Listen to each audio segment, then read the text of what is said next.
Shalom dan selamat siang. Baik, di sini kita akan membahas materi tentang hakikat kurikulum merdeka. Terlebih dahulu kita masuk dalam arti kurikulum merdeka. Nah, kurikulum merdeka adalah sebuah nama kurikulum baru yang telah disahkan sebagai kurikulum penyempurnaan dari kurikulum 2013 dan kurikulum darurat. Kurikulum ini akan diimplementasikan secara menyeluruh pada tahun 2024. Setelah dilakukan evaluasi, kurikulum 2013, kurikulum merdeka adalah kurikulum dengan pembelajaran intrakurikuler yang beragam di mana konten akan lebih optimal agar peserta didik memiliki cukup waktu untuk mendalami konsep dan menguatkan kompetensi guru. Guru memiliki keleluasan untuk memilih berbagai perangkat agar sehingga pembelajaran dapat disesuaikan dengan kebutuhan belajar dan minat peserta didik. Proyek untuk menguatkan pencapaian profil pelajar Pancasila dikembangkan berdasarkan tema tertentu yang ditetapkan oleh pemerintah. Proyek tersebut tidak diarahkan untuk mencapai target pencapaian pembelajaran tertentu sehingga tidak terikat pada konten mata pelajaran. Kemudian kita masuk dalam tujuan kurikulum merdeka yang diterjemahkan dalam dua tujuan, yakni tujuan pendidikan nasional yang dititipkan dalam konsep PPP atau disebut dengan profil pelajar Pancasila, dan tujuan kokurikuler yakni tujuan setiap dari mata pelajaran. Yang pertama adalah tujuan nasional. Melalui profil pelajar Pancasila, profil belajar Pancasila berperan sebagai referensi utama yang mengarahkan kebijakan-kebijakan pendidikan, termasuk menjadi acuan untuk para pendidik dalam membangun karakter serta kompetensi peserta didik.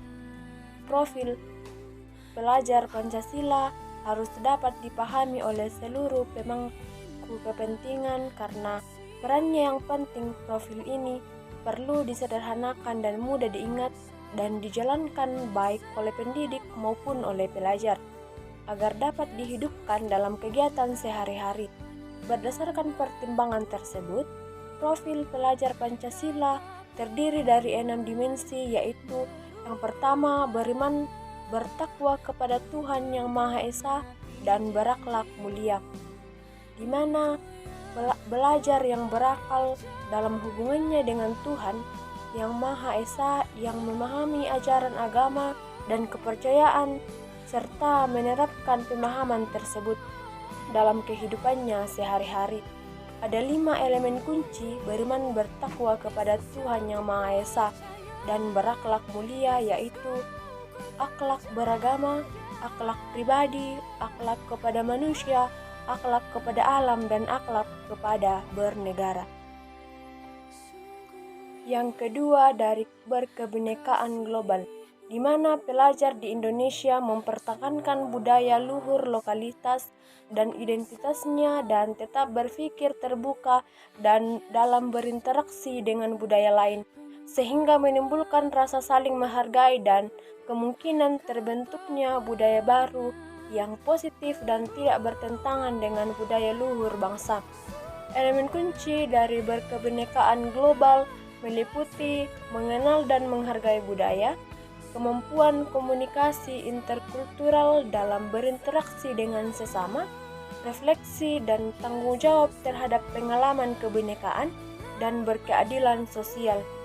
Ketiga, dimensi bergotong royong, di mana pelajar Indonesia memiliki kemampuan bergotong royong, yaitu kemampuan untuk melakukan kegiatan secara bersama-sama dengan sukarela agar kegiatan yang dikerjakan dapat berjalan lancar, mudah, dan ringan. Elemen-elemen dari bergotong royong adalah kolaborasi, kepedulian, dan berbagi.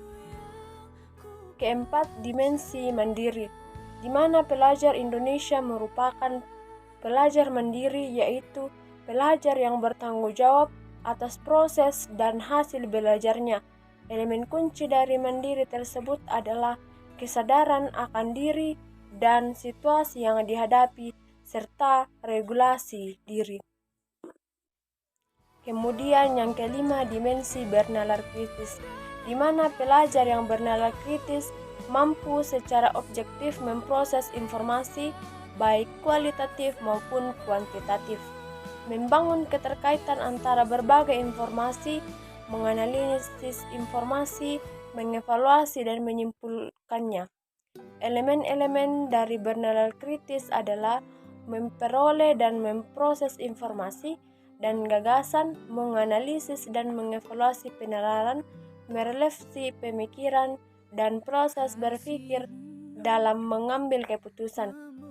Yang keenam, dimensi kreatif, di mana belajar yang kreatif mampu memodifikasi dan menghasilkan sesuatu yang orisinal, bermakna, bermanfaat, dan berdampak. Elemen kunci dari kreatif terdiri dari menghasilkan gagasan yang orisinal, serta menghasilkan karya dan tindakan yang orisinal, serta memiliki keluasan berpikir dalam mencari alternatif solusi permasalahan. Tujuan yang kedua dari kurikulum merdeka adalah tujuan instruksional atau tujuan mata pelajaran. Harus memahami capaian pembelajaran, di mana pendidik mulai mendapatkan ide-ide tentang apa yang harus dipelajari peserta didik dalam satu fase dalam struktur kurikulum. Pada tahap ini, pendidik mulai mengolah ide tersebut menggunakan kata-kata kunci yang telah dikumpulkannya pada tahap sebelumnya. Kemudian, tujuan pembelajaran yang dikembangkan ini perlu dicapai peserta didik dalam 1 atau lebih jam pelajaran, sehingga akhirnya pada penghujung fase mereka dapat mencapai capaian pembelajaran. Penulisan tujuan pembelajaran sebaiknya memuat 2 komponen utama, yaitu komponen yang pertama adalah komponen kompetensi, yaitu kemampuan atau keterampilan yang perlu ditunjukkan atau didemonstrasikan oleh peserta didik. Pertanyaan panduan yang dapat dilakukan pendidik antara lain, secara konkret kemampuan apa yang perlu peserta didik tunjukkan, dan tahap berpikir apa yang perlu peserta didik tunjukkan. Jadwal lingkup materi, yaitu konsep, konten, dan konsep utama yang perlu dipahami pada akhir 1 unit pembelajaran.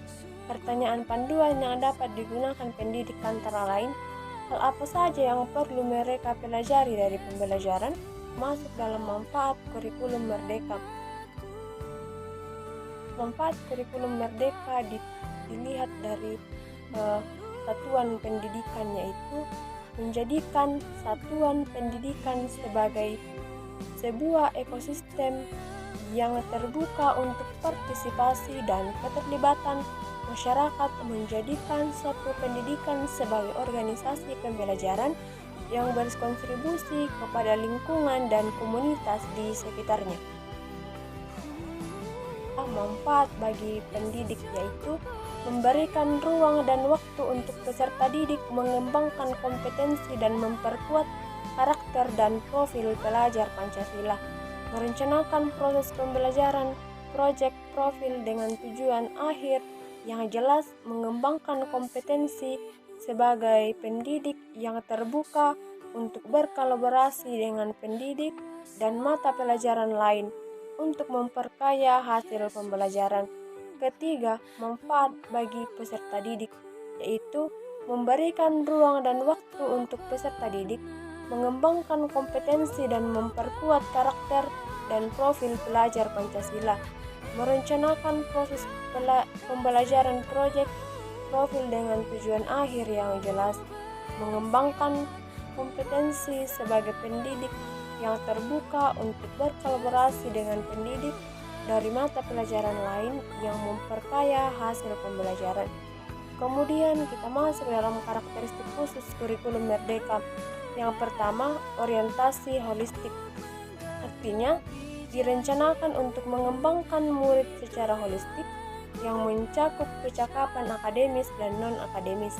Kedua, berbasis kompetensi bukan konten, artinya dirancang berdasarkan kompetensi yang ingin dikembangkan, bukan konten atau materi tertentu.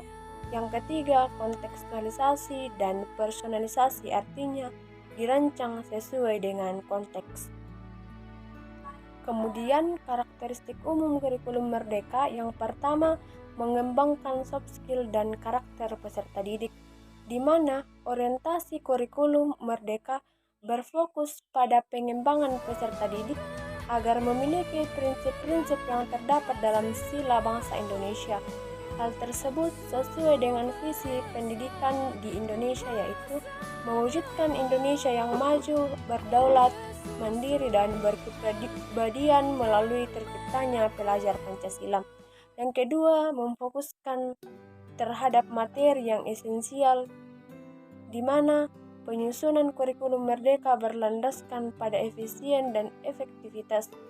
Memfokuskan tersebut disesuaikan dengan materi yang esensial, relevan, dan mendalam, sehingga peserta didik memiliki waktu yang cukup untuk membangun kreativitas dan inovasi dalam mencapai kurikulum tersebut. Terfokus pada peningkatan terhadap literasi dan numerasi. Yang ketiga, fleksibilitas dalam pembelajaran, di mana fleksibilitas menjadi indikator yang membedakannya dengan kurikulum sebelumnya. Kurikulum merdeka memberikan guru, sekolah, dan sivitas akademis untuk mendapat menyusun materi ajar dengan melakukan penyesuaian secara kontekstual. Penyesuaian tersebut berkaitan dengan konteks, budaya, lokalitas, dan kepercayaan. Demikianlah materi tentang hakikat kurikulum merdeka. Sekian dan terima kasih.